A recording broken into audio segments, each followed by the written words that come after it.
ભક્ત ગોરા કુંભાર.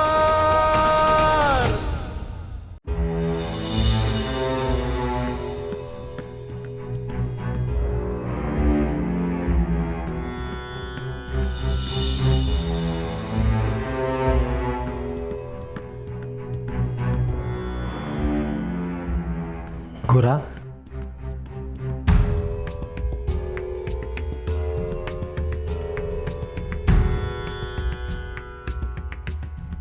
ગોરા મારી વાત તો સાંભળ. તમે મને સાંભળો તો? હું હાથ પાડી પાડીને થાકી ગયો તો તોય તમે મને ન સાંભળ્યો. તો હું કરવા તમને સાંભળું? એકવાર મને સાંભળી લે ગોરા. વયા જાઓ અહીંયાથી. મારી વાય વાય ન આવશો. ગોરા, કૃષ્ણથી રિસાય એ કેમ ચાલે ભાઈબંધ? હું રિસાયો નથી. રિસાવનું તો ભાઈબંધથી હોય, પણ તમે તો ભગવાન છો. તમે આયા શું કરો છો? જાઓ તમે તમારા મંદિરમાં. ગોરા, મારી વાત તો સાંભળ. નહીં સાંભળો. ગોરા, આવું ના હોય. મારી વાતને સમજ. હું વિવશ હતો. મેં એ જ કર્યું છે જે મારે કરવું જોઈએ. વિધિના વિધાનને હું બદલી ના શકું મારા ભાઈબંધ. તો પછી મારા મનને નો બદલી શકું. તને સાંભળ્યા વિના, તારી સાથે વાતો કર્યા વિના ને કેમ ગમશે? ગમશે. તમે વિચારો, મને મારી મા વિના કેમનું ગમશે? ભગવાન, મારે કાંઈ પણ થઈ જાય ને તોય કહેતી હતી કે હરીની ઈચ્છા છે. અમારા ઘરે રોટલું પણ ખૂટી જાય ને તોય કહેતી હતી કે હરીની ઈચ્છા છે. મને અને સુરાને રમતા રમતા વાગી જાય ને તો માં કહેતી હતી કે હરીની ઈચ્છા છે. બાપાને માટલાના કાવડિયા નહોતા મળતા તો માં અને બાપા બે કહેતા હતા કે હરીની ઈચ્છા છે. માને તાવ પણ આવી જાય ને તો મારી પાસે વૈદ પાસે જવાના કાવડિયા ન હોય તો બાપા માથે પોતું મૂકીને કહેતા કે હરીની ઈચ્છા છે. માં કહેતી કે તમે મારા હાથ ભાઈ બહેનોને તમારી પાસે બોલાવી દીધા તો પણ એને કીધું કે હરીની ઈચ્છા છે. અમારા ઘરમાં કાંઈ પણ ખરાબ થાય ને તો માં અને બાપા બે કહેતા હતા કે હરીની ઈચ્છા છે.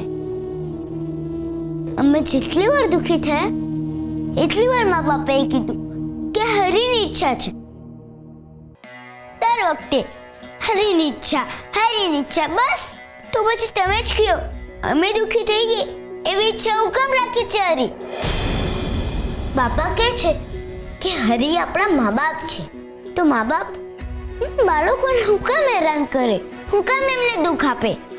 મારી મને માએ બાઈક લઈ લેવાની એવી ઈચ્છા હું કામ કરી તમે? ગોરા, મેં તને સમજાવ્યું હતું ને, જેનું સર્જન છે એનું વિસર્જન છે, યાદ છે મને. પણ મારી માં તો મને બચાવવા આવી હતી, એને જ તમે લઈ લીધી. એમાં એનો શું વાંક હતો? વિસર્જન તો મારો થવું જોઈએ ને, તમારે મને મારી નાખવું જોઈએ ને. જી માએ મને તમે કોણ છો એ સમજાવ્યું. જી માએ મને યશોદા માના હાલડા સંભળાયા. જી માએ મને હરે કૃષ્ણ બોલતા શીખવાડ્યું. એ જ મને તમે મારી પાસેથી લઈ લીધી. તમે મારી માને મારી પાસેથી હું કામ લઈ લીધી? હવે તમને કોણ યાદ રાખશે?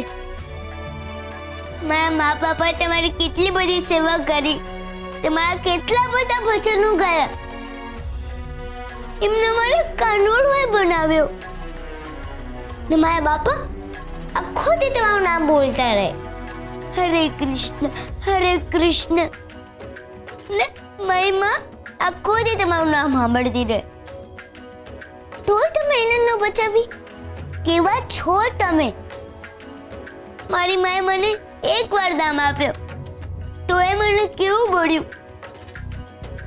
તમે તો મારી માને આખા શરીરે દામ આપ્યો એટલે એને કેવું બોલ્યું હશે? એને કેવી બૂમો પાડી હશે કે મને કેવી.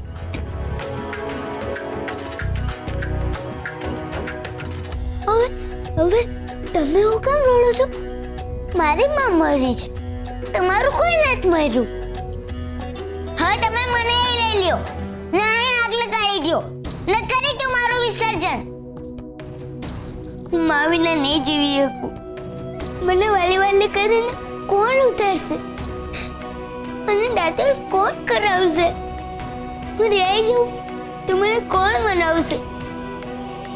મને એના ખોળામાં કોણ હોડાવશે? મારા માથે હાથ કોણ ફેરવશે? તો પછી મારા મોઢામાં એટલું કોણ મૂકશે?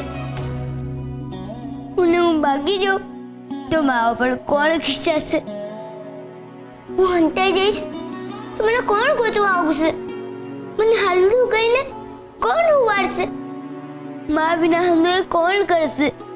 કયો ને કોણ કરશે? મારે મા પાસે જવું છે. મારે આનંદ થયું. મારે માના ખોળામાં માથું મૂકીને હુઈ જવું છે. મને લઈ જાઓ ને એની પાસે. એ શક્ય નથી ગોરા. તો પછી મારું અહીંયા રહેવું શક્ય નથી. હું જાઉં છું. હું હવે તમને કોઈ દી મળવા નહીં આવું. હું જાઉં છું. હું જાઉં છું. હું હવે તમને કોઈ દી મળવા નહીં આવું. હું જાઉં છું. ગોરા ઉભો રહે.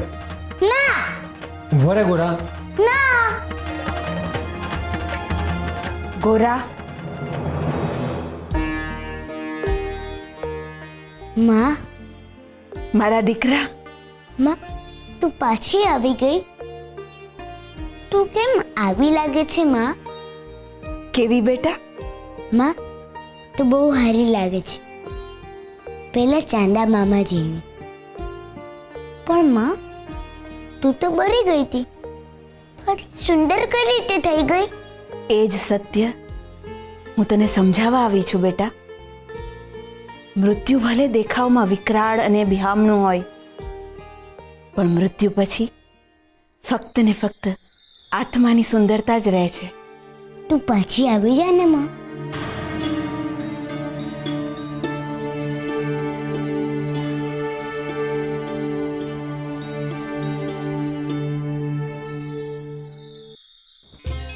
માં,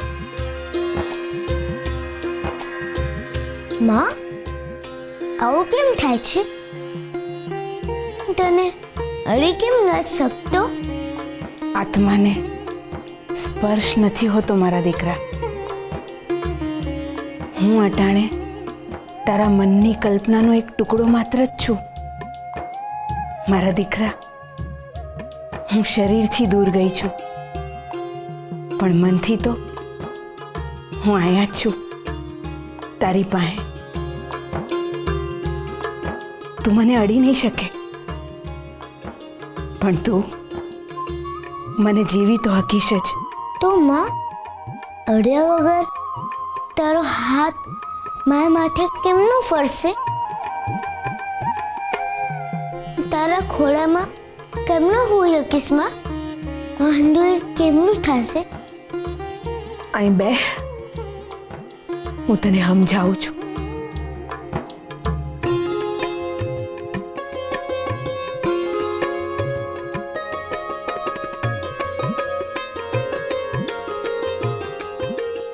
હવેથી તારા મનમાં ઉઠતા હંધાઈ સવાલો તું ગોરાને પૂછ.